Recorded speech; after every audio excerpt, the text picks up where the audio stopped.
Welcome to the very first episode of the Rolistes Present. The Rolistes Present should be your rendezvous into the tabletop gaming industry, tabletop role-playing gaming industry here in Europe, especially in the UK. And this one is actually a follow-up to a first panel we had as part of Academic Online. We were supposed to discuss tabletop role-playing games between the channel and the pond. And turns out we were missing the guest I invited to talk about Dungeons and Dragons. Liz, maybe you can introduce you to yourself to our viewers. Yeah, just put me first. I'm Liz Gist. My pronouns are they, them. I'm a queer creator across D&D. I'm involved in the Uncaged anthologies. I'm the art director for the Eat the Rich anthologies. I'm kind of spread out all across DM's Guild and other places, but mostly DM's Guild. I'm also a mod for the big 5th edition Facebook group and a community manager for D&D in the Castle. Amazing. We've got also Darrell joining us because I had to pick two other guests to make a full panel in which we would talk about only Dungeons and Dragons, but loads of different aspects. So I think Darrell, you got a very specific and different experience of Dungeons and Dragons here in the UK. Yeah, I think I'm here to represent what it used to be like before it got good. I used to coordinate London and the South East for what was the Role Playing Game Association, what would now be called TSR's Organised Play Wing, back in the mid-90s through early 2000s.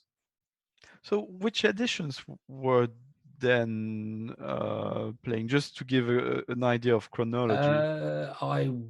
It would have been starting with 2nd edition through to the launch of 4th. Cool.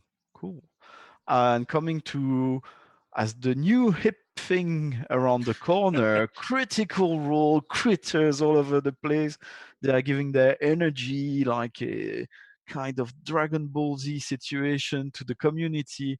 Critters, what are they like, Mitesh? Who are you? What are you doing? Critters are probably some of the most passionate people in D&D that I've had the pleasure of meeting so far. So I'm one of the community admins for Critical Role UK fan page.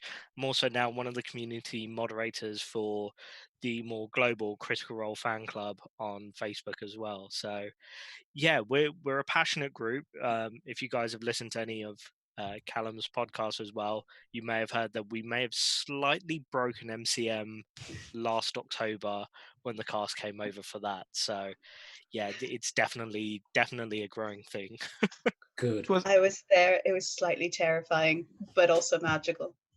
It was very close, and people really appreciated that the critters were kind enough not to break into a literal riot. They just started having one, but then everything went nicely and people remained polite. I was at one of the MCMs years ago just prior to the launch of 4th edition, and we had a preview there for that. And there was about 2 DMs, and if we had 12 to 14 players in a day, we'd done well. Oh. So yeah, things have changed a bit. A little bit, yeah. Things have changed. And I was reading the news this week, and I thought it was topical for today because it turns out as one of the icons of British culture is now also a property of Hasbro alongside Dungeons and Dragons. I don't know if you heard that Peppa Pig is now Hasbro is a proud owner of Peppa Pig, so maybe we'll have after Stranger Things a Peppa Pig Dungeons. I want a Peppa Pig campaign guide. If we've got Tales of Equestria, exactly. I want a Peppa Pig supplement to come out soon. That would be amazing. Wow. So the RPG scene, it's sort of we're gonna have a few set of questions. Please, if there's anyone in the chat room, do ask us questions. We're gonna have, like last time, kind of a few broad questions. First, we're gonna try to cover the scene, the players. Then we'll see the way things are played and if there are authors of Dungeons and Dragons. And finally, we'll stop with convention. So feel free to ask questions, ideally within that those three topics. And let's go with the first topic. The RPG scene in the UK and Ireland by expansion. If you have any, sadly we don't have Kat Tobin with us today. Well, the thing we said at the last panel, which I was afraid could be slightly controversial, is that our impression of my guests and myself was that Dungeon didn't have such an hegemony here in the UK compared to the US. As Dungeons and Dragons fans, is that your impression as well? Starting with Liz. I think it's growing. It's not mainstream yet. You still have to sort of go through the whole rigmarole of explaining what D&D is to your colleagues when you try to explain what you did at the weekend. But I think there is a growing audience, and MCM London last year will show that they are hungry for D&D and crit role in general. I have kind of, well, not fallen out with them. I've just lost all time to actually have lovely in-person games nowadays. But I actually a few years ago got my start with D&D through a meetup group called Dorking D&D that was formed 4 years ago, I think. And initially started as just some friends who wanted to have D&D games and thought, okay, we need more players. Let's put it on Meetup. And now there are multiple hundred members, and there've been, I think, something like 50 odd campaigns run across it in the time since it started. Is it limited to the UK or is it worldwide? It is specifically set in Dorking as sort of the epicenter of it. But there are games that are run over in Godalming, in Guildford, in Epsom, and so sort of within half an hour of Dorking, you'll find people playing games together that didn't know each other until they signed up to this group that they found on Meetup. Amazing.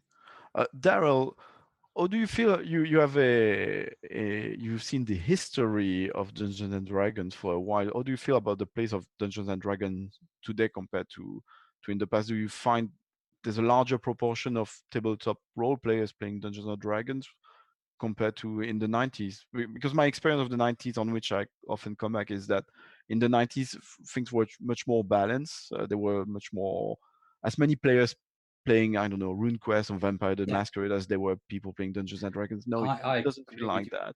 I agree with you entirely. It's always been that D&D was part of the scene.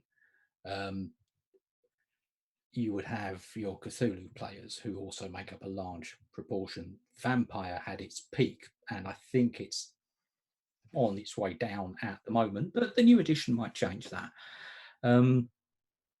The new influx off the back of the popularity of Critical Role and similar, I can see it swinging it more to D&D and variants of D&D being a larger proportion, but I haven't seen it do it yet. Maybe I just go to the wrong conventions. Yeah, Mitesh, that's one thing. We were discussing it actually before starting this. And from my experience interviewing critters at MCM Comic Con, it feels like the D&D community can be quite fragmented today on the internet, on different meetups and different discords, which are not necessarily visible from each other's. But it also feels like the critters might be playing a lot of Dungeons and Dragons, but for some reason they are not visible in gaming conventions like WinterCon, Dragon Meet, Expo, and this sort of things. Where do critters play? What does the scene look like from your side? I mean, I think it is like Darrell was saying. I think not only Critical Role, but you got High Rollers, which is essentially the UK equivalent. Stranger Things obviously brought a lot of presence to it, but I think kind of from the Critical Role side, I think a lot of them do play. They kind of meet and kind of have their own little groups. I know Liz mentioned D&D in the Castle, and I've seen from the page as well people doing other little meetups. But it tends to be kind of one of those things that a lot of people play but don't really talk about still, unless they're kind of at the convention scene. And personally, I've kind of noticed it with a lot of friends as well, that when I talk about the D&D Dungeons and Dragons kind of games that I play, a lot of them are just kind of, they're really interested in playing, but they can't see kind of that entry step into it, because it's either you play and you're part of one of these major communities that kind of is really involved, or you're kind of playing quietly on the side and you don't really talk to people that much or go to conventions. So it's kind of very hit and miss. It's a lot of played on the side and in quiet and stuff like that. But it's growing overall. D&D in general, I think, it's just growing more in Mitesh, visibility. Hello. can I just quickly ask, Sure. what sort of proportion of the Critters fans in your experience play the game as opposed to just watch the feeds? There's definitely been a more substantial amount that play it. From the people that I've spoken to, a lot of them used to play it when they were younger, kind of stopped around teenage years when they went kind of quiet, and it's with the rise of like D&D shows and stuff that have slowly brought them back into the game. But there's definitely a lot of people, myself included, I'll be honest to admit, as I mentioned before, Critical Role was my entry point into D&D. I'd heard of it before. I'd watched the cartoon in the 90s. Yeah, which now looking back, I'm just like, oh, that's I think 3.5. Oh God, edition. second Edition with like the classes and stuff that they were going through. So yeah, I've definitely met people off the back of that have suddenly become more interested in playing. And I think one of the great things about the critter community is when those people are kind of coming through, they're able to talk to other critters, and where they have those interests and stuff coming through, they end up talking to people that are just like, oh, we're playing a game on Roll20 or Fantasy Worlds. Like, why don't you come and join our game for a little bit? Or they'll advertise that they're looking for people in the area or on an online game. It gives them a common ground to talk about. Oh, yeah, massively. I can say from personal experience that I had always been interested in D&D. When I was a kid, I used to play with my dad's old first edition minis. Like proper ones. I still have a couple of them and I have no idea what they're supposed to be. I used to play with them. I would play with his dice, but by that point he'd been Don't have any in the room with me. He'd been away from it for 10 plus years, so he had sort of moved on. And then the guys that I was friends with in high school didn't really let me into the club so I would just steal the 3rd edition books and read them forever during class. Sorry, teachers. And then it was Crit Roll that really got me watching it from a way of, yeah, this is something I can do and actually want to do. Whereas my wife had been playing for 20 odd years and then sort of lapsed out of playing tabletop RPGs when we got together because her group's just dissolved. So it kind of unified us to go and seek out a group, which was how we found Dorking D&D, and now how we just find so many people online. Online is a wonderful thing. Yeah. Mitesh, I mean, the Critters, it's kind of an international group, of course, fandom. I was wondering, jumping into our second question, have you noticed anything, how to say that? Is there a British way of playing Dungeons and Dragons? Are there, I don't know, quirks and tropes which Britons tend to do more than, say, their German or American counterpart in any way of discussion you would have noticed? I mean, just generally from the people that I've chatted to, and I've seen kind of a few games and thankfully been able to join in like on a few of them as one shot. I think one of the big things, and this may come from the fact that 5th edition has taken a more relaxed approach to D&D, that they all seem to be a lot more kind of relaxed when they're playing. Like, they love the character creation element of it, but once they actually get into the game, it's a lot more relaxed in how they play it. They obviously take it seriously in the sense of like storyline and plot, but they're not afraid to kind of have a bit of a laugh, have, for for what I always use as like English banter when they're playing through the games as well. So I think that's been one of the kind of big differences that have come through from that. I don't know if Darren and Liz, if you guys have noticed anything different as well. Do you want to go for that, Liz? Well, I think. Anything about maybe the feedback on works of yours, Liz, like Uncaged from Britons compared to from other countries? So I think as actually an American speaking, who's lived in the UK for 11 years now, I think that the British politeness comes across in games. Everyone will sit there and take their turn in combat and then go quiet while everyone else does their own thing. It might just be the groups that I'm in. And I think there are certain comfort levels that I think it's less because of Britishness and more because it's still becoming a big thing in the UK, that people are still kind of relaxing in terms of, oh, I can make a complete tit of myself. It's fine. And being able to actually let go and like emotionally sink into a game, for example. I must admit, over the years at convention games, if you had, going back years now, an American at your table, they would be the one who was playing over the top. They would be in voice. They would be almost an amateur dramatic masterpiece sitting next to you, while the Brits will be sitting there going, thankfully, things are improving. I can vouch for that. I'm usually the one putting on a silly voice. I will kind of like chime in on that point, like when I mentioned earlier about kind of those entry-level barriers. And I don't want to use the term because I've heard it online with regards to Critical Role, and I don't think it's a fair term. I think pro DM, I think, was the alternative that I heard with regards to like seeing these streams and stuff and kind of the qualities, as Liz was saying, putting on the voices, having the minis, having the terrains and stuff. I think that can sometimes be one of those things that, like, especially over here, people are starting to realize, oh, you really don't need all of that stuff. Actually, it is just pen and paper. Matthew Mercer himself, I've seen him online turn around and saying, we are professionals. We have money thrown at this. Yeah.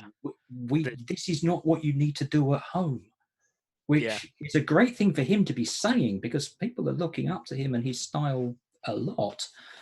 But it's not needed. And I'm trying to think of how I can word something while staying in the safe for work category.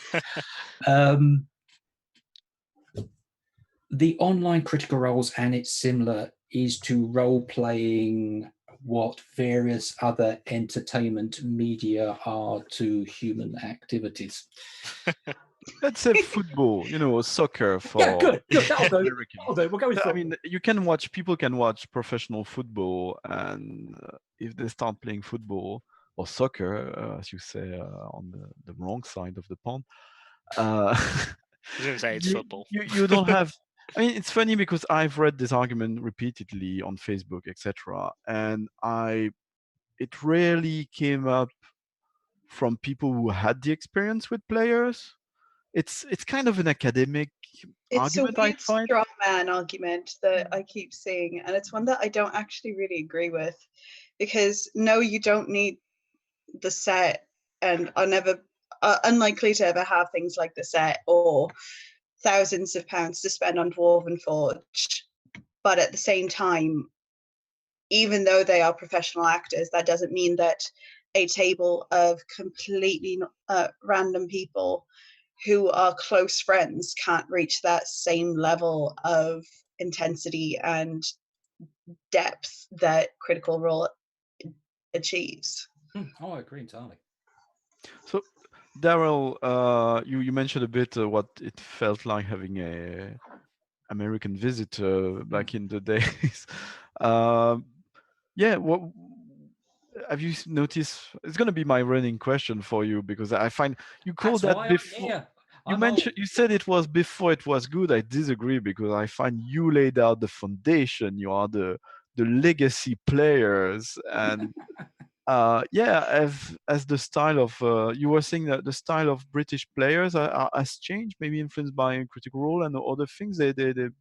Players are acting more. They're becoming more thespian in their ways of playing than they used Certainly, to. I'm seeing more people doing it, whether it is Critical Role directly, and I'll use Critical Role as a shortcut for all of its ilk. My gut reaction, I from going to conventions from sort of 1990 onwards and watching the average age of an attendee slowly march up and up and up until about 5 years ago when it started coming back down. And I think it's the influx of the younger players. I think that's what's doing it. How do you find the encounter going on between those different generations of players? Because there's been quite a dramatic change in the way you're introduced to the hobby. Myself, I did not start with Dungeons and Dragons. I started with Star Wars, the role-playing game from West End Games, and I literally spent years reading the book without knowing what it was like. There was nothing to introduce me. There was no internet. Can you imagine that, dear Yes, I can. viewers? VHS tape, this sort of things. And now we've got players who are a massive influx of younger players who've got a lot of material to train them. But what is it, have you noticed? What is it is like when you have this wave of young players encountering the old guard, the old friendly grognards out there? Ooh, I'm going to get in trouble for this. I think it's there can still be a lot of kickback. If you get the players who are now like myself, their children are involved, they probably find it easier to interact with other young players around the table than somebody who has gone through life and hasn't got kids. So I think that is an important part of it. Liz, I find the content in something like Uncaged extremely interesting. Did you have any feedback from people from different generations, especially from the UK? So I wouldn't. I mean, we had people from multiple generations involved in the project itself, and one of the writers for Volume 3 that's coming out shortly is actually has been running D&D, and in fact is one of the runners for Dragon Con this weekend over in Georgia, and has been running those things for 30 odd years. I think thankfully we didn't get a huge amount of pushback when it came to Uncaged, which for those who don't know was basically taking very classically feminine coded monsters from the monster manual and mythology in general and giving them a feminist slant, sort of updating them so that they were more interesting than just here is a villain, let's go kill her. And the only real pushback that we got was that there were too many lesbians, which was one special reviewer that we all loved just a little bit for being very stuck in the past. I think that generally, though, it's not just younger players that are coming into D&D nowadays and tabletop in general. It's a more diverse sect of people. There's a lot more space for people to come in and fully explore who they are. It was within the D&D community that I was first out as agender, for example, and it's something that if I joined it when I was first interested in it, stealing those 3rd edition books, I probably wouldn't have, I know that it wouldn't have been the same. Mitesh, we're talking a bit about Critical Role, like if it was this horde of teenagers who play Dungeons and Dragons in between two sessions of Overwatch. But Yeah. I do know there's a lot of critters who are from a broad different ages. So what are the different generation? What are the interactions like among critters, especially I mean, Britons? yeah, I mean, overall, I think, again, I feel like I'm still able to kind of see the nicer parts and fully understanding, and some stuff did come out kind of it was earlier this month or late last month, where unfortunately a few people did come onto Twitter and start talking about kind of the fact that fan art and stuff that they'd been doing was being hit negatively, as Liz said, because especially with Critical Role, where fans were doing fan arts and shipping two of the male characters or two of the female characters and getting kind of the backlash from that. Kind of generationally, I think there's just an overall appreciation of people that are getting into the game. I think a big part of it is where you may have had some of those fans that have come back that enjoy the show but enjoyed more of the um what's the word I'm trying to think of, more of the kind of number crunching, the more serious aspect of it, have kind of tended to lean more towards something like Pathfinder, or some of the other games. So I think generally that kind of split has happened, so everything is kind of kept fairly harmonious for the moment, at least. I mean, there's probably little things that happen, especially probably more in America, where things are taken a lot more seriously. But definitely from the kind of UK side at the moment, there's stuff bubbling, but overall, kind of everyone's more of accepting of, oh hey, we're playing this kind of D&D. If you guys are interested in playing that, that's kind of the angle we're going down. Or, I mean, personally, as myself as a DM, whenever I try and run a game, it's more of a, we're going for a really relaxed approach. If I don't think something in the rules is working or fits with the way I'm playing, I'm not going to follow it, or I'm going to bend it and tweak it to make it work for what I want to do. So I think there's been that kind of like nice split when it comes to kind of types of playing for the games. Just glad people have the maturity to do that at a table these days. Yeah, yeah, definitely. And I think fifth edition has been a big help in that, in like, especially with the DM's guide and with the starter kit, the essential kit that's coming out as well. Kind of one of the first things that it says in there is just like, if in doubt, make it up. It's kind of there's more of a push on kind of the role play and enjoying it, rather than you have to be following these rules or this type of game. Which I think kind of on the where things may start bubbling is, as Liz kind of touched on, with stuff like kind of sexism, maybe gender stereotypes. When more serious topics like that start entering the game, I think that's where kind of more serious discussions start kind of cropping up as a result. One thing that I would frankly love to see more of in the UK, that I think players in the US especially have really started to embrace in recent years, is session zero, and not just as a let's build our characters together, but as a clean slate.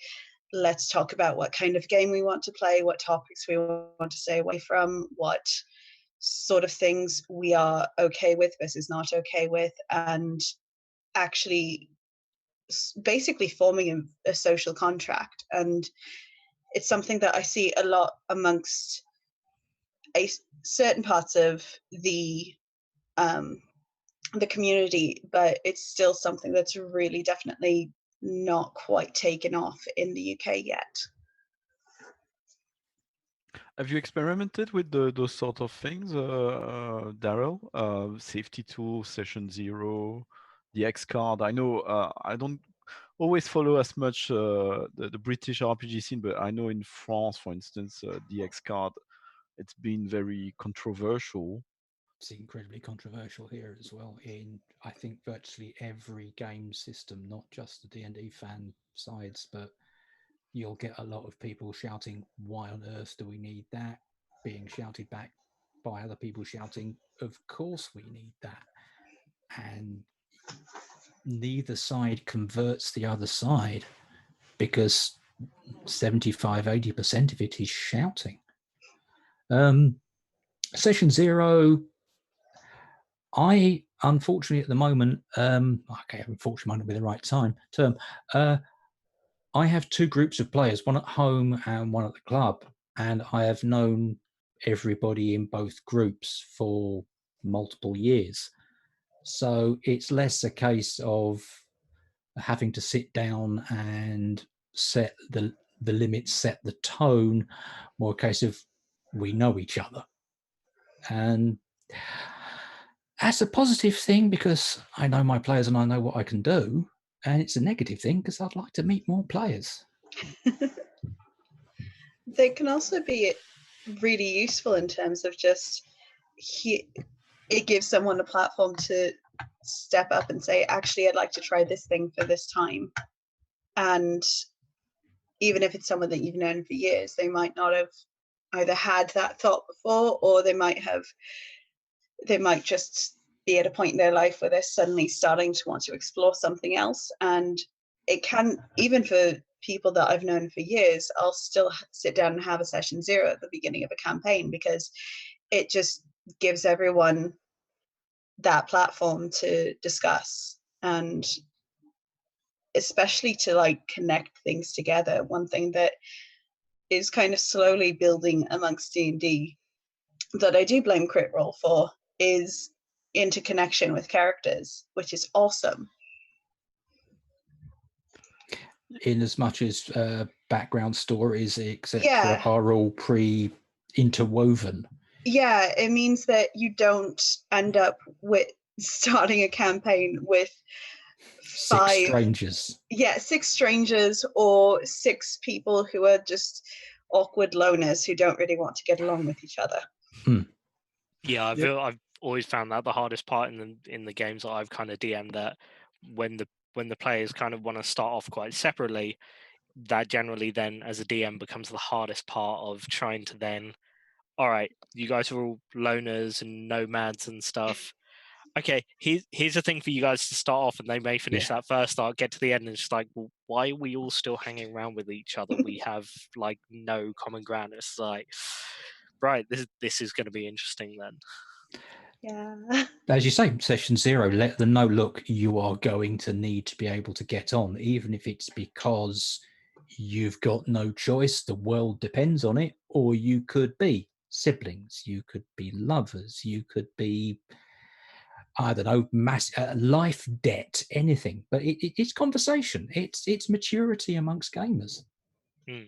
It's difficult. That's something I encounter with people I'm used to play, new people I play with. To be honest, at this point, I tend to favor, might be controversial, but pre-generated characters, both as a game master and a player. I personally don't mind it, and there's still room for my own personality to go through. But this way, I know we are interwoven as a group, and we can jump into the adventure. Also, there's more connection. I'm terrible with session 0. That's something I really need to improve, both as a player and a game master. And nothing wrong with pre-generated characters if you're introducing a new system. Yeah, or a new campaign, and if it's, I mean, yeah, that's another subject. But I'm launching. Kill them quick and let them divide their own. Anyway, moving on to the next subject, which is about stuff D&D related, but produced here in the UK. Liz, that sounds like right down your alley, isn't it? Who are the authors, the writers, the products which were created in our beautiful lands that you would recommend to check? Many. So I'm actually I'm part of a group that it's made up of myself, my wife Kat Evans, Oliver Clegg, who is the Ravenloft master and complete and utter madman on DM's Guild, and a couple of Americans, Jess Macram and Alicia is Canadian. I did not mean to make that slight, Alicia.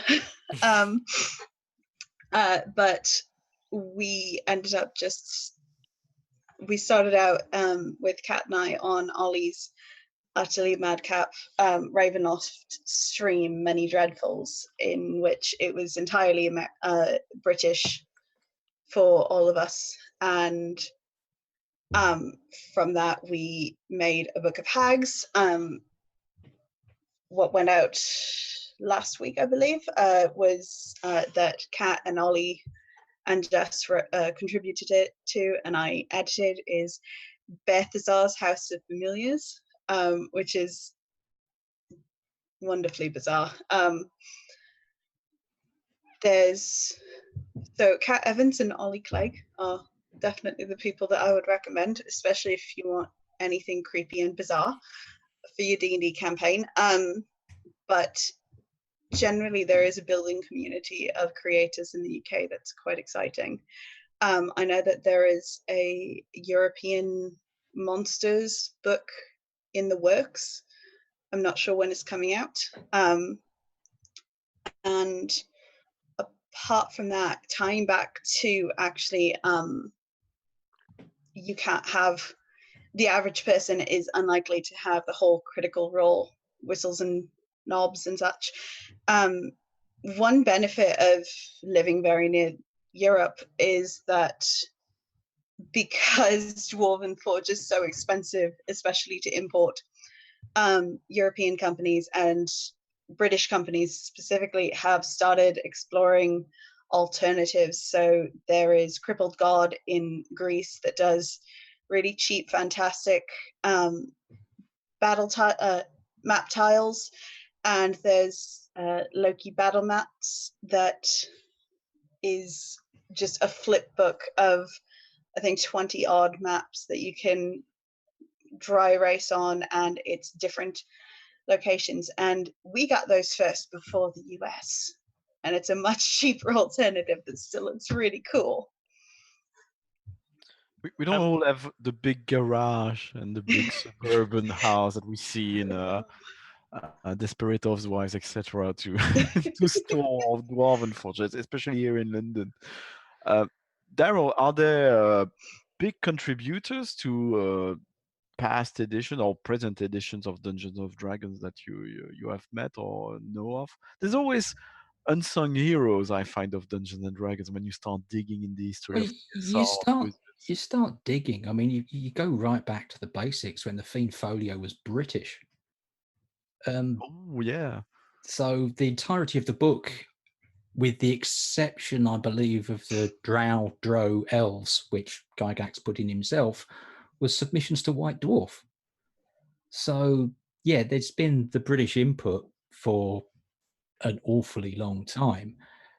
Although beyond that, I have to admit, I genuinely don't look at the nationality of the author when I get a product. If I look at a product, I read the reviews of the product and I like the product, I don't care where in the world they're from. Yeah, I mean, that's often the feedback I get, because I do that with a number of nationalities as part of the podcast as well. And I found out that, yeah, people don't wonder about that, which on one hand is very nice. And on the other, I don't find it so great, because often the assumption of most people is that, oh, the Americans author. yeah, okay, yeah, I think there probably is a default assumption that it was written by an American. But everything these days is done over the net. Even the artwork is done over the net. And just because the book is coming out of, well, let's be honest, Northwest United States of America, the contributors could be absolutely anywhere. But speaking of which, with Mitesh, we've got a big artist of Critical Role here in the UK, here in London, dare I say. Yes, yeah, Kit Buss. She broke MCM Comic Con. She became a health and safety issue.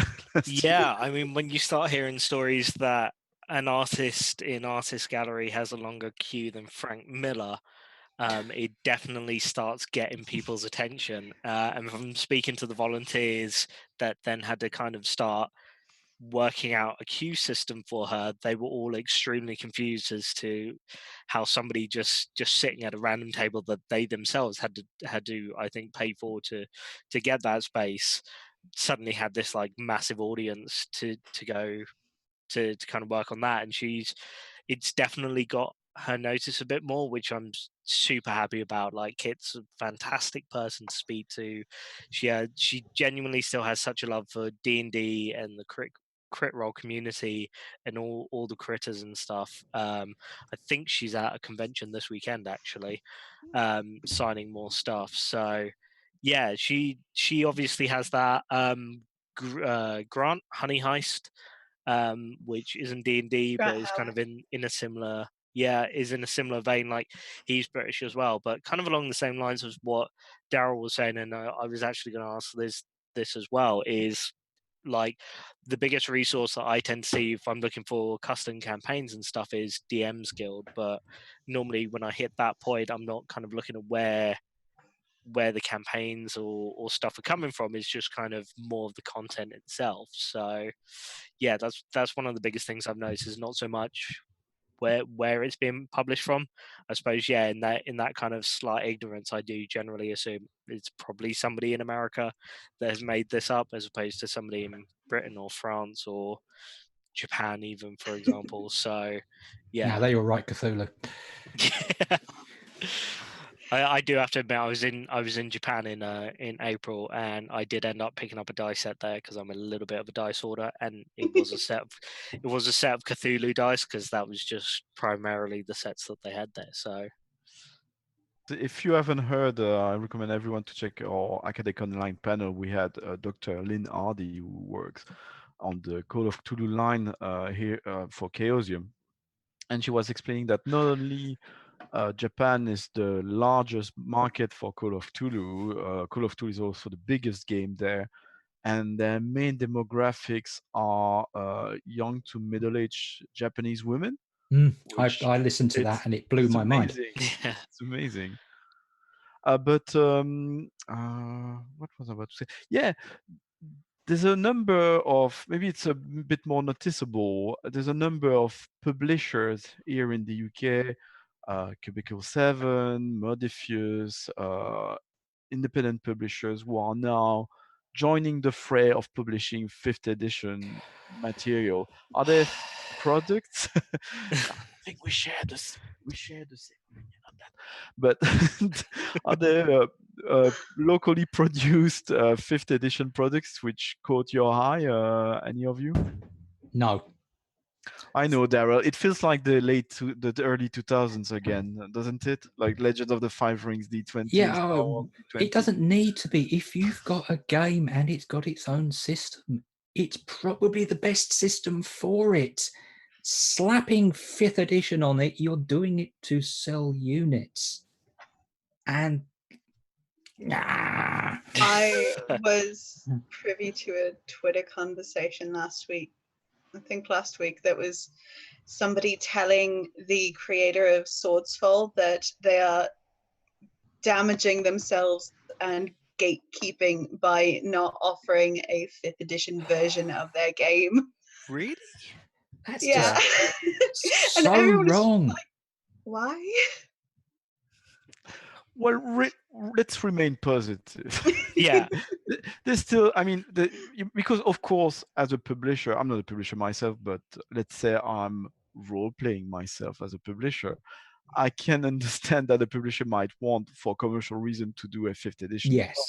Yes. But also interviewing publisher, I know that there's a genuine passion for the game, including Dungeons and Dragons. So a lot of those publishers are not just greedily doing their products for money, but they still have a passion for Dungeons and Dragons itself, and it's a great opportunity for them to be able to contribute to it in some form. So I was wondering, any of you has tried the Adventures in Middle Earth, for instance, by Cubicle 7, which is a port of their One Ring rule set. And if I'm going to talk a bit more about it, since you don't seem to be customers.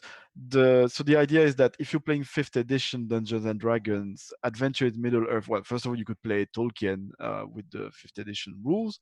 but also you could enhance your own 5th edition campaign with more rules regarding travel and giving it a slightly different mood than you would have with the, let's call it, the vanilla rules of Dungeons and Dragons. So I, no I one. I think well I have seen I have seen those ones. I've wanted to play. I haven't managed to kind of get round to kind of playing it myself because again a lot of those things then I think in part become kind of an investment in then having to buy the books and stuff, and the books under like publishing costs and everything coming into it, the books aren't cheap. In the nicest possible sense. I think one of the things that I've really liked, having seen that as well, seeing a lot more of kind of taking the kind of base step of Dungeons and Dragons and then building that onto to other different universes. I know we spoke about it just before we went live, so obviously a big one that came out that started capturing people's attention was stuff like Tales of Equestria set in My Little Pony. The Witcher series now has kind of a tabletop role-playing game. Bethesda have just through Mobius done an Elder Scrolls and a Fallout one. For me, I really like the idea that they're taking these known universes and kind of then building a Dungeons and Dragons framework, for want of a better word, term into it. I think that's been working out really, really well. But yeah, I personally, I don't think that if you want something like that to sell, it should be kind of off that brand and not having to work 5e like smack bang really big on the cover to try and be like, oh, okay, this can work for that then. Yeah. Strong opinions here. this one this one was sort of a dead end. Yeah, I don't know. Yeah, actually, Mitesh, we're talking about products as direct role-playing products, but you mentioned high rollers. What about equivalents, or I mean other podcast actual play which are based here in the UK? What can you tell us about high rollers, and does it have something a little British compared to Critical Role? um, yeah, it definitely has more. You can People are more tell. polite. They enact less. Yeah, they're definitely more polite. It does. After Liz kind of mentioned that, kind of thinking it through as well, because I have seen kind of some streams on Twitch where people are doing it, and it is actually very much that. I think I was just kind of naive and realizing that kind of difference is people are generally more polite. I mean, there's not so much talking over each other. It's just kind of when you have your moment, then yeah, they'll dive in and very much kind of go for it. But when it's not their kind of time, they'll kind of be quiet and really let the dungeon master kind of lead and kind of overarch that kind of storytelling and narrative way of doing it. But again, when it comes to, I think one of the slight downsides of both Critical Role and High Rollers is because they've become so big. I think other kind of D&D podcasts or shows that may be coming out may then start going under the radar as well. I mean, I know the Adventure Zone is there and it does have quite a big fan base, but from everything I've heard, like it's still not reaching those kinds of levels as kind of Crit Roll or High Rollers. It was for its first run, but I think it's kind of dipping back into the last topic. When they shifted away from D&D for the second season, the attention slipped away from the mass audience. But there was a while where they were constantly in the top 10 of the podcasts on iPlayer, for example. Not iPlayer, the Apple Store, for example. But it's kind of slipped away now. It's interesting you say that shows are, well, as a podcaster myself, that shows are in the shadow of Critical Role and other big or high roles or the big D&D shows, because doing a D&D show, just like publishers might be interested to do a 5th edition, is still way more popular than doing anything else. Even though the offer is really large, that's still where the demand is. And if you're doing an actual play show, if you do D&D, you will if the quality is there, you will meet success much faster than something else, which is a bit sad in my opinion. And if you do a discussion show, you'll have even less people if you are not D&D. What I'm saying is that I don't have enough listeners at the Release Podcast. I don't do that often episode about Dungeons and Dragons. But Yeah, please come check me out regardless. And I think we may touch on this a little bit more when we get onto the convention side of things.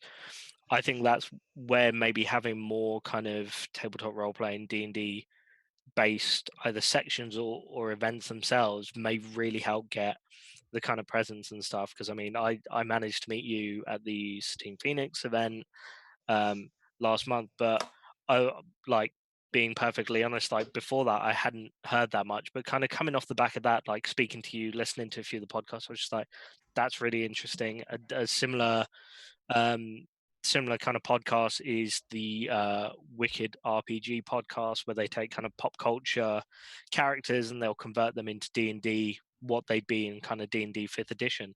Like from speaking to you guys and them about that, it was just like, okay, there's some really interesting podcasts out there. It's just not always being able to hear about them because everybody's just more like, oh, you're not really playing when you're streaming. Okay, maybe I'll check that out then, which may be I'm a slightly gonna negative view, but I'm going to plug one which just is starting hosting this panel. Thank you very much, Encounter Roleplay, which is a kick-ass channel if you're looking for streams of not only Dungeons and Dragons, but a number of games, including Judge Dredd, for instance. And they're kicking off a brand new season here in September. But we got Howie Roll, who specializes in Call of Cthulhu, but does also have a campaign in Curse of Strahd. We got the Scraticus Academy on Twitch also, which got amazing content. What's interesting with those streamers is that they follow the time zone also of the US, despite being here in the Scraticus from the Scraticus Academy I met at the Satin Phoenix event was extremely tired because he was like, "This I'm just following for the first time a GMT timeline," because he wakes up like if it was in the US, despite living here in the English countryside. Darrell, have you ever tried any of those stream podcasts, tabletop RPG as entertainment? I'll be honest, I really, what gets me is that the length of time of each episode. I don't have, I have 2.5 hours to sit down to watch this. No, there are quite a few children outside that door and a house attached to it. So it's sort of, I can portion bits here and there, but I can't guarantee the time to watch it regularly. So yeah, it slips past. Shorter. My own show is much shorter. Just 1 hour long per episode. Okay. Send me a link. I think with the D&D shows in particular, and I found that I had this is, as I say, kind of Critical Role was my starting point. Then I heard about High Rollers, so I started trying to listen to those guys as well, and I try and keep up with the odd episode as well. And then when I heard about Adventure Zone, I started listening to that through the podcast, and I found that the length of episodes, you're talking 3, 4, 5 hours an episode, and then trying to remember which characters and which storylines are happening in each, it just kind of it almost burnt me out to a point of just like there's too many stories, too many things going on. I can't keep track of everything in my head. I'm gonna have to limit myself down to 1 or 2 at most. Especially if you're prepping and running your own games as well. That's time away from them. But not if you steal the ideas. Okay, yeah, borrow, please. Borrow. See, I can't do that because usually if I'm writing something, it's for publishment. Oh, that's more of a problem. Let's not go into the subject of copywriting and putting things on the internet for a fee at the moment. Oh God, don't go there. That's a horrible situation. Let's go to a convention instead together. Good idea. Convention, which one are especially good if you're a D&D fan? I had Mitesh before mentioning how he was struggling to find a place where to play games, and I got a feeling that Darrell here knows where a critter could go to play games rather than have stuff signed or taken with Marisha Ray. Who cares for that? What you want to play, I right? know a few. I mean, I've had to drop out of a lot of the convention scene because it's just my wife and I've got 4 kids. They all role play. 6 people going to a convention is not cheap.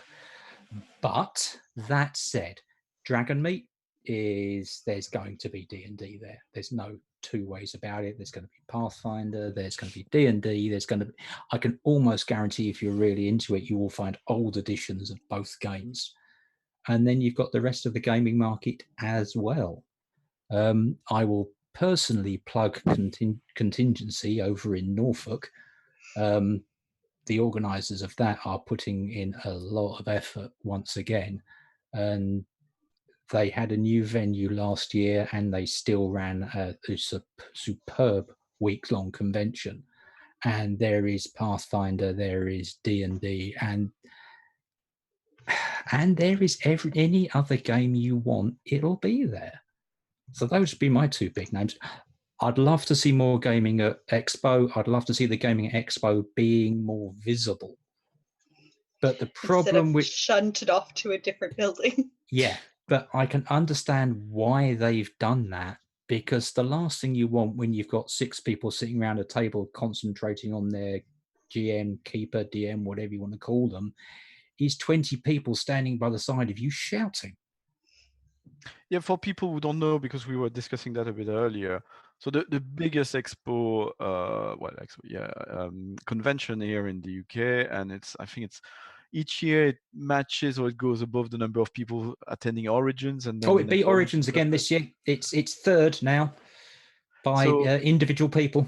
Okay, so UK Games Expo is a big one here in Birmingham. If you're attending for the first time and what you're looking for is playing role-playing games, if you want to meet designers, you'll find some of them in the expo itself, in the trade halls. But if you want to play games, where you want to go is the Hilton Hotel, which is across the park. And there's loads of rooms, loads of tables to join. You can book them some on the day, I think, but most of them are pre-booked online. But yeah, that's a little bit of intel. If you go to Expo, UK Games Expo, you need to go to the Hilton Hotel to play. They've had games on demand for the last 2 or 3 years, where they'll have a system where you can turn up with a group of people and say, can somebody run us a game of whatever for the next 3 hours? And they will do their damnedest to find you somebody who can do it for you. There was great initiative led, I believe, by Lloyd Gann, from who's a regular visitors of US conventions, but I don't think he's been to AcadeCon yet in Dayton on November 8th of 10. So Tom and Michael, you should chase Lloyd at Modifius so he attends. He's a very nice fella. Liz, do you have any favorite convention yourself? Unfortunately, I've not had a lot of success with UK conventions. I went to Games Expo and it was intense, and I spent about £300 more than I meant to, and I don't entirely remember what I bought. In terms of conventions in general, I'm a massive fan of Game Hall Con in Wisconsin, where it's a fairly small attendance, and the creators are all really accessible. And then obviously D&D in a Castle is held in the UK while being run by Canadians out of California, and mostly attended by Americans. I did see an article, I think it may even have been in the Guardian's gaming section of all places, about D&D in a Castle. And they were saying that was 70 to 80% Americans coming over for the event. Yeah, there's a lot of Americans. Us European, we just used to castle. There's nothing, D&D in a castle. You're like, yeah, I played D&D in a castle. I think some of it is also that the DMs that they have, the sort of pro DMs, I guess you could call them, tend to be American ones. So there was Nerdarchy, we had Jeremy Crawford, Satine Phoenix, those sort of people. And so it's the American audiences that are most familiar with them.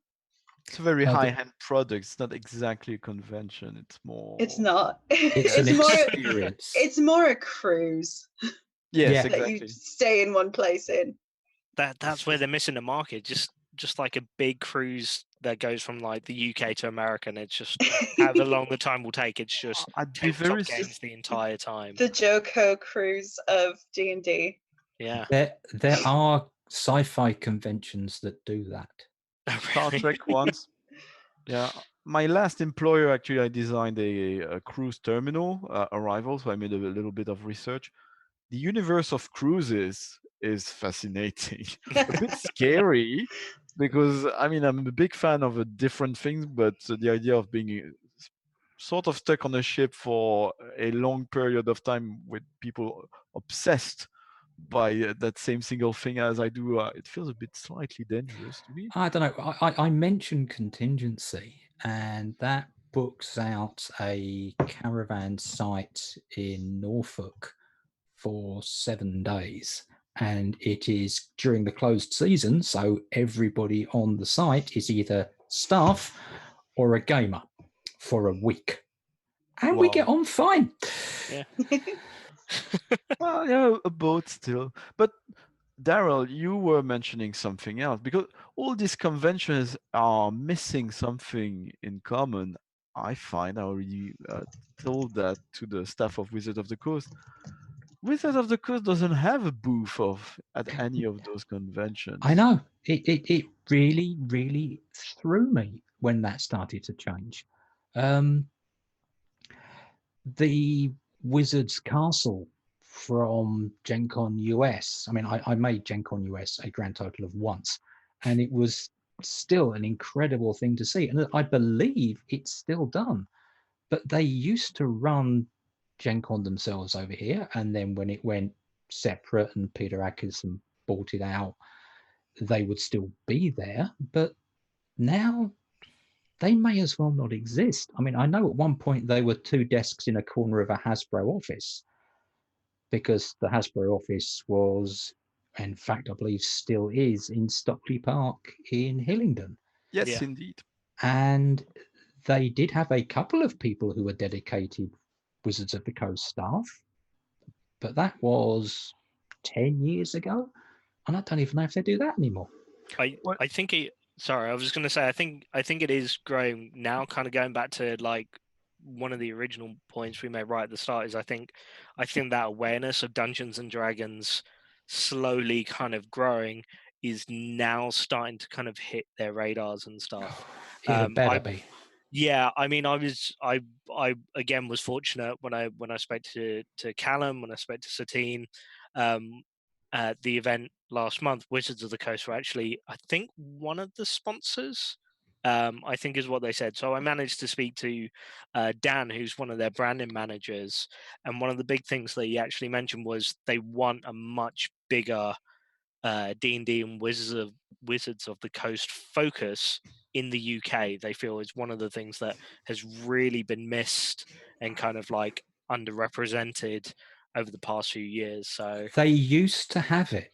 They let it die down. Yeah. I think for financial reasons, because off the back end of various edition changes, the play numbers dropped and the enthusiasm, shall we say, dropped. But if they want to be back in on it, yeah, but they're probably running about 3 or 4 years behind the curve. Well, as Mitesh was mentioning, we met with Dan from the Hasbro/Wizards of the Coast team here, and they're definitely keen to do more. And I know that their team attended Expo this year, and they met with the Epic D&D game, which is run there. But yeah, they didn't have a booth, so the ambition is there, and they're keen to do more. Indeed, we were an official Wizard of the Coast event, so I organized the event for Satine with the help of Bad Moon Cafe, the D&D Euro Tour. So this was officially a Wizard of the Coast event, and we trying to get more happen. But yeah, it's a process. It takes time, and it's not as easy as one might think to get that on the rails. But yeah, there's good people there who are keen, and we hope to do things.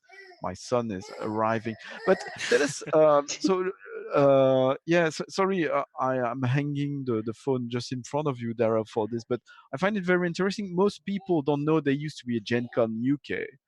Yes. So where was that? What was it like?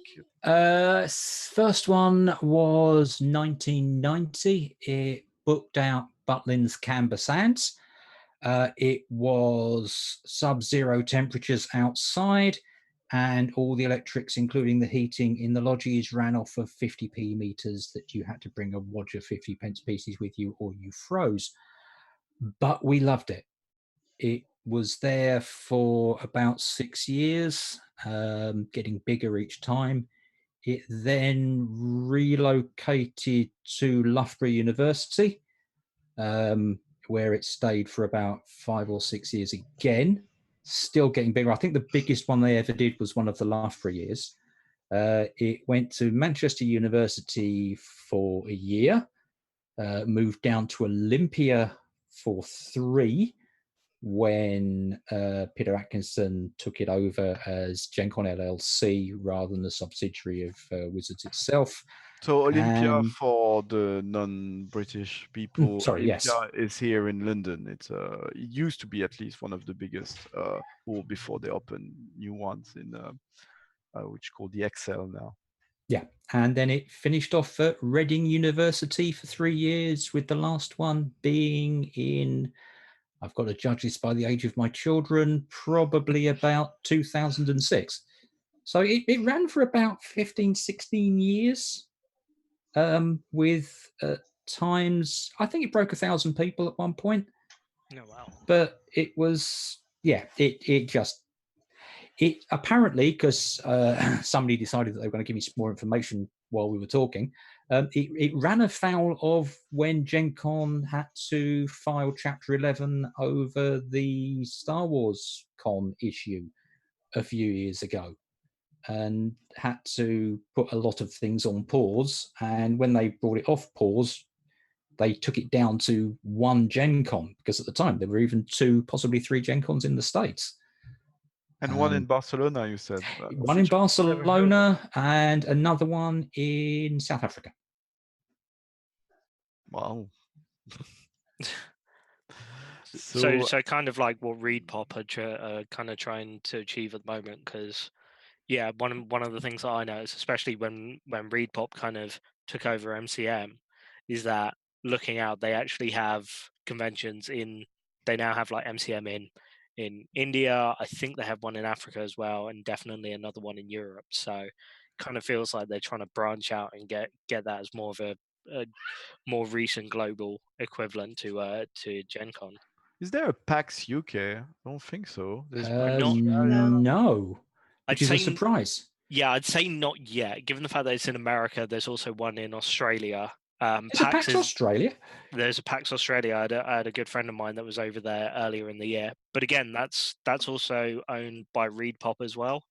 So they're all kind of starting to come under one umbrella. So whether they choose to then maybe uniform the names or keep them separate, I don't know. It could be an interesting thing to see. I don't think a PAX would be as popular in the UK though, because we have MCM, we have EGX, and we have like UK Games Expo and a few of the others coming through as well. So I don't think it could have not brand awareness. Yeah.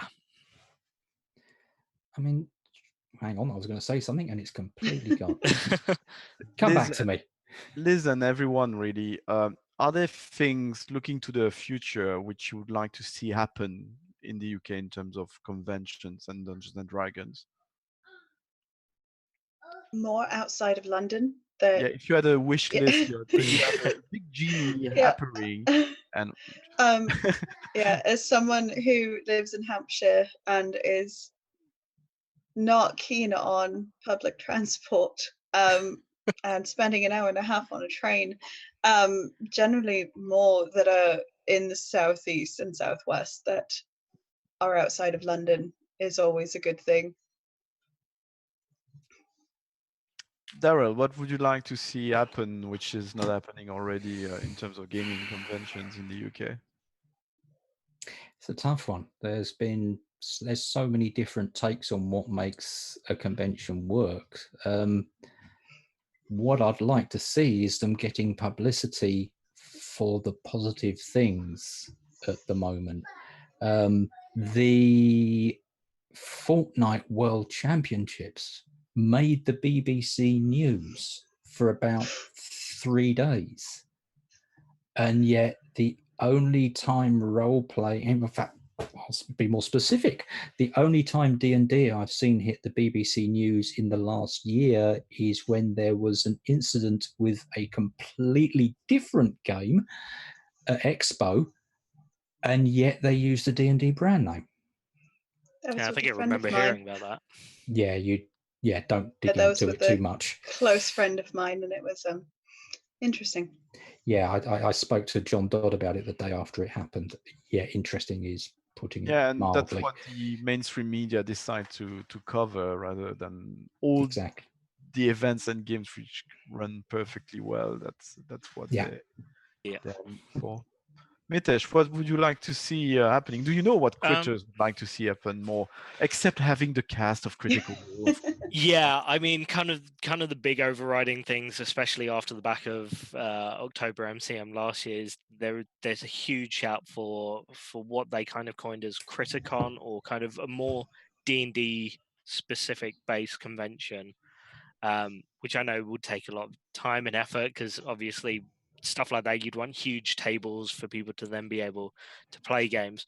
I think just more awareness of the kind of conventions in the UK, and from the convention side themselves, kind of a bigger scope on kind of having ways of introducing people into tabletop gaming, whether it be Dungeons and Dragons, Pathfinder, Cthulhu, Cyberpunk, which I can imagine Cyberpunk is going to get a lot more traction in the next year, given that they've got a new game coming out in April 2020. So they've definitely got Keanu Reeves all over the place, which can't help. Yeah, they've got Keanu Reeves they've come in for that, so super excited for that. But just more ways of introducing people into tabletop gaming that doesn't make it seem so daunting. I know Wizards of the Coast have their new Essentials kit coming out, which thankfully I've had a chance to have a quick look at, and I think it will definitely make things a lot easier.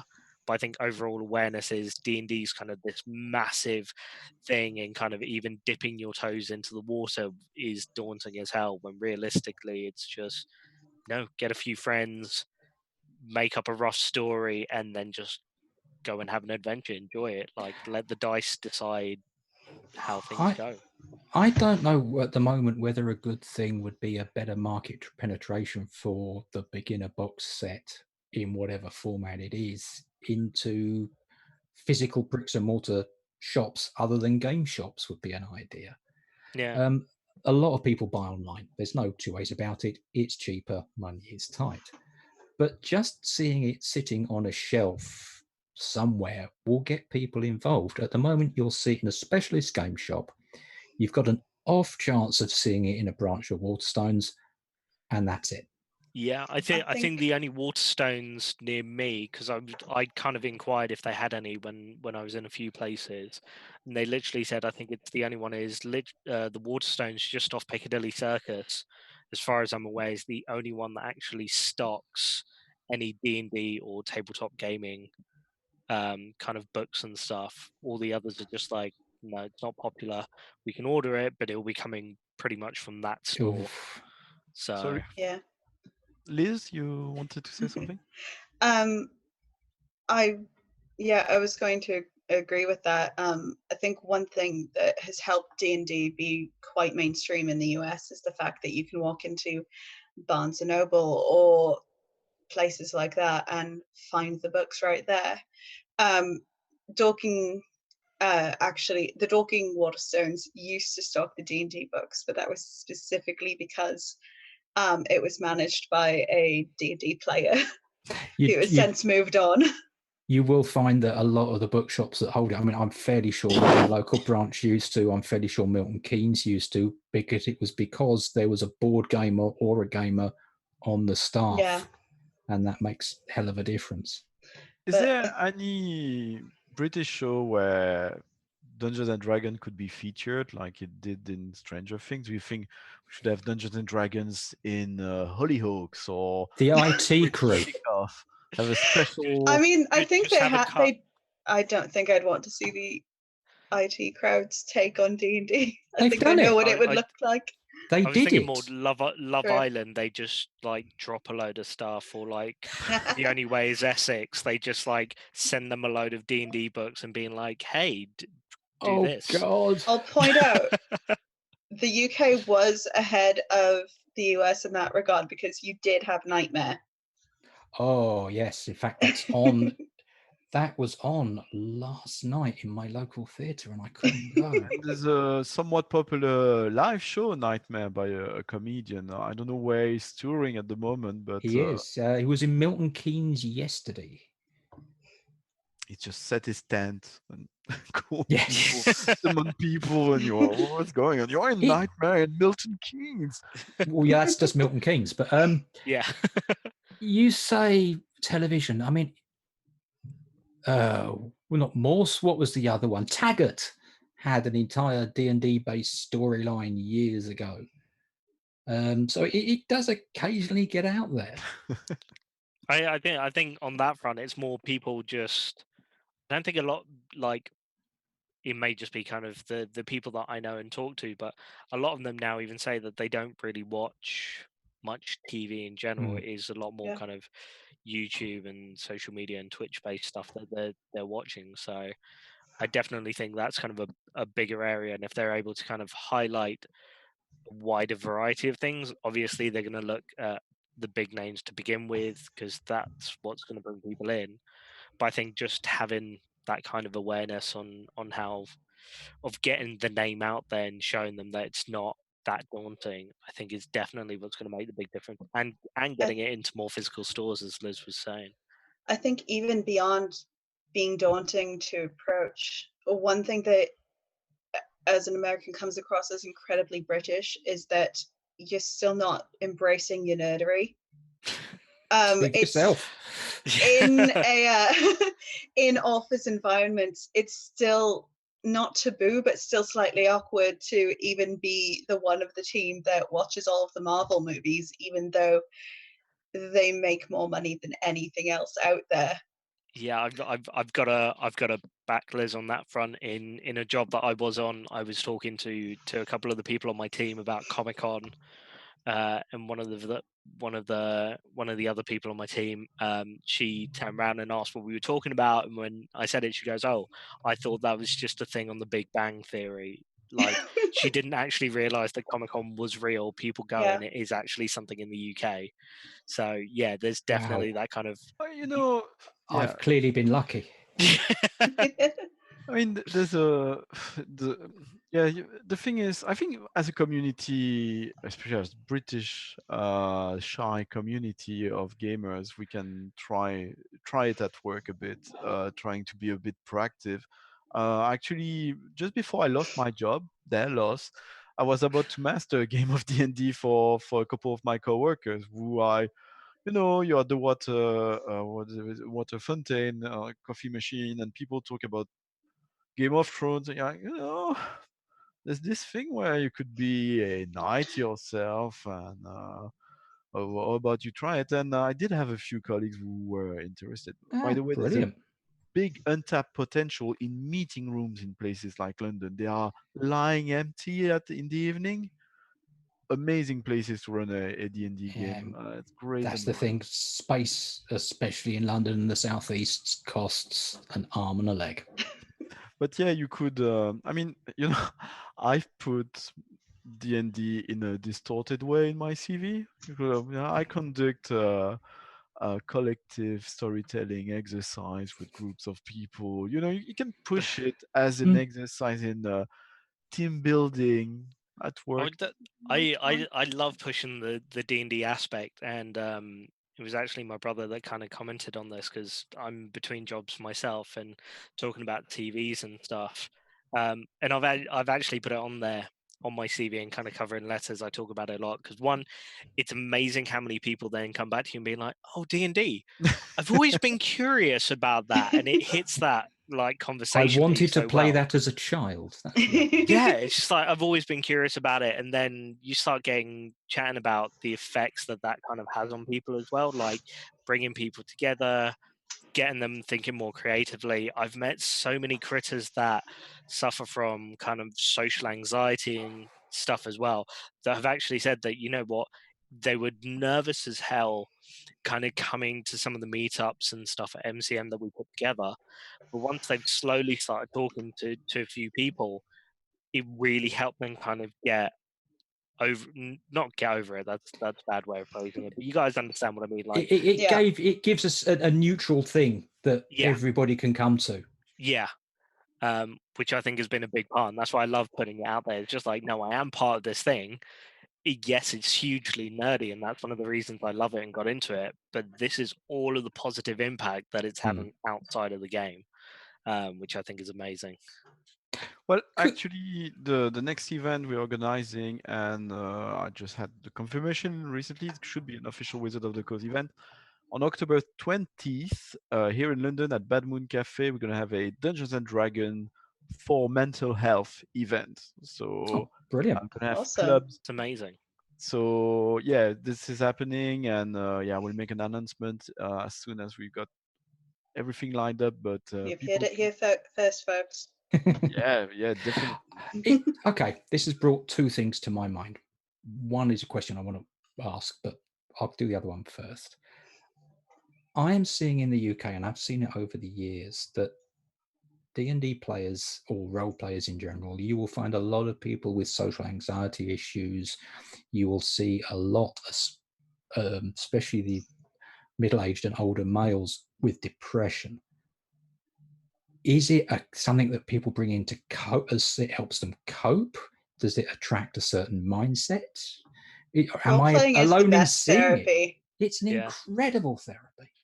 I play with a lot of people, and I don't think a single one of them is neurotypical in any aspect. And it's because it gives you a nice, neat framework in which you can bloody dogs, in which you can interact with people. But you have those constrictions, and you know going in exactly what's expected of you, and then you can cut loose and explore different things, and it's okay because you're pretending to be someone else. It's not you.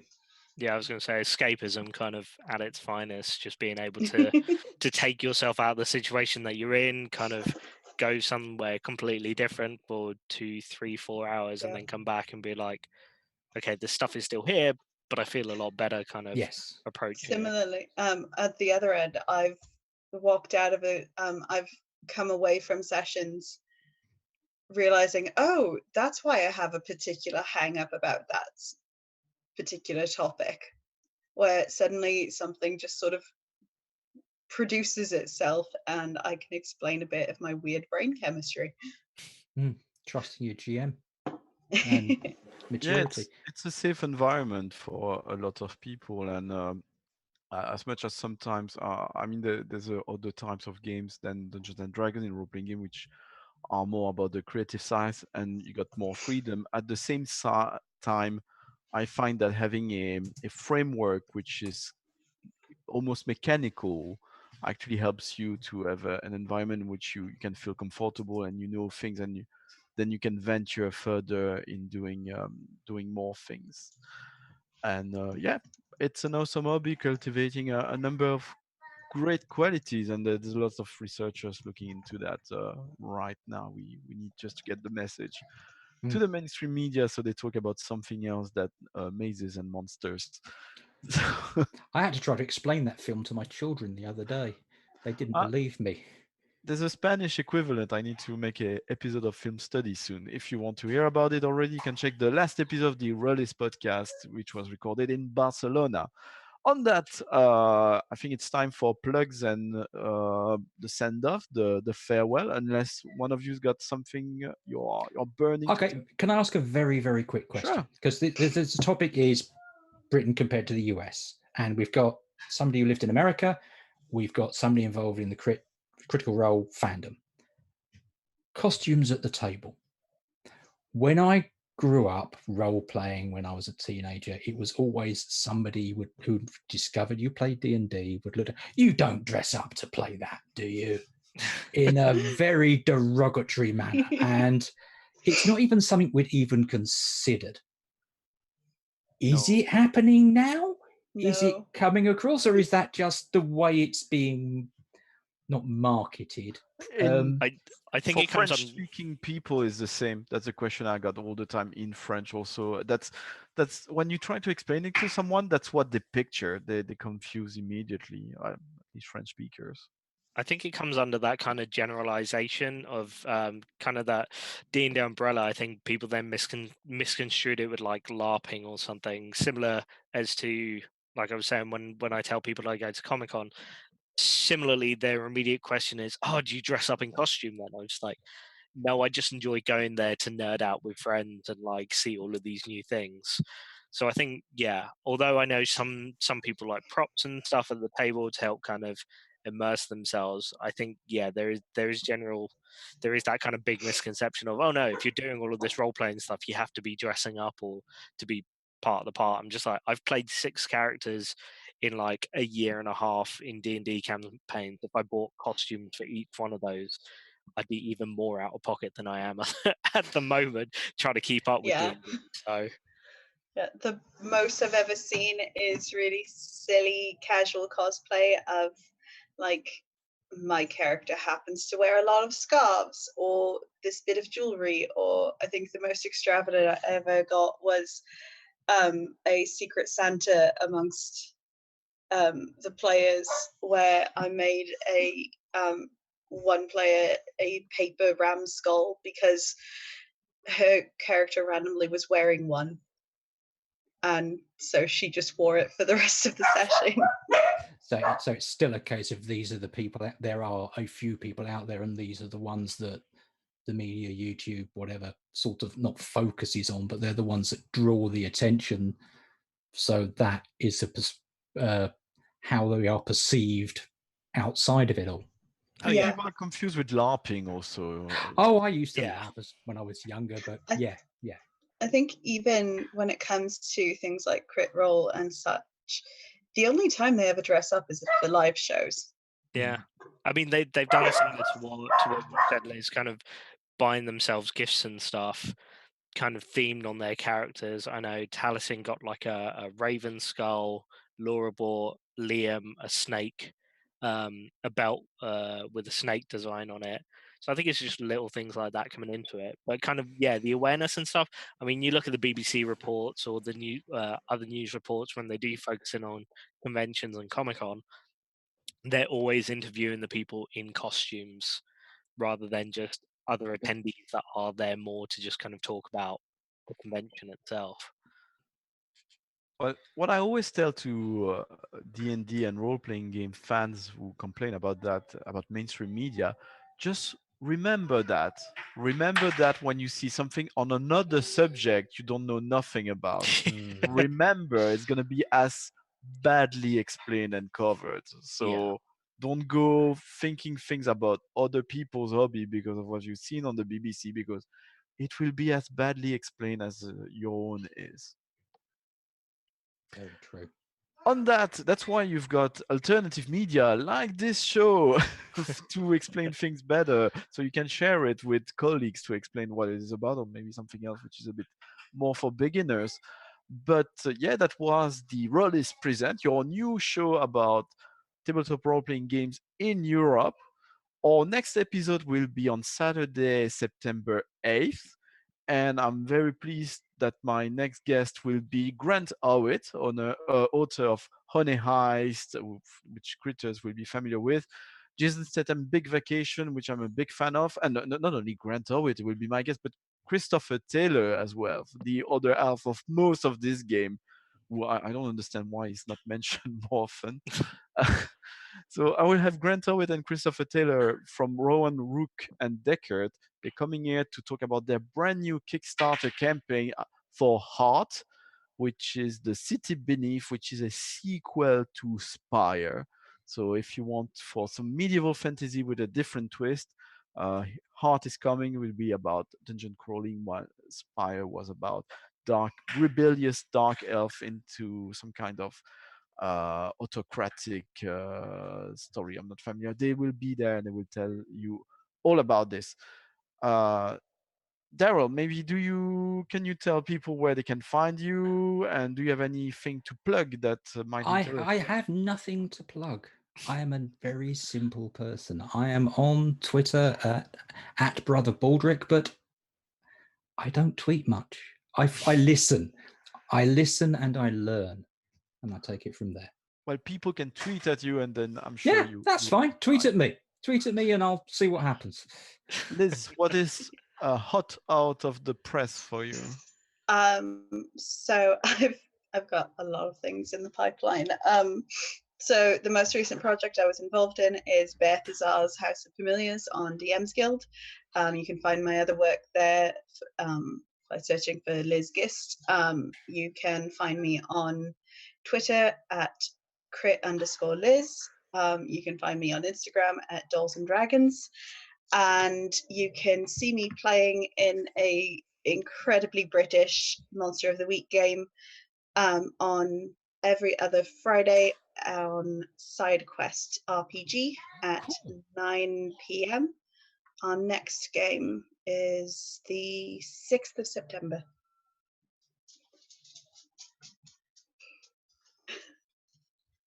Callum, you're muted. I was going to say, you got your mic off. I think he wants you to talk, Mitesh.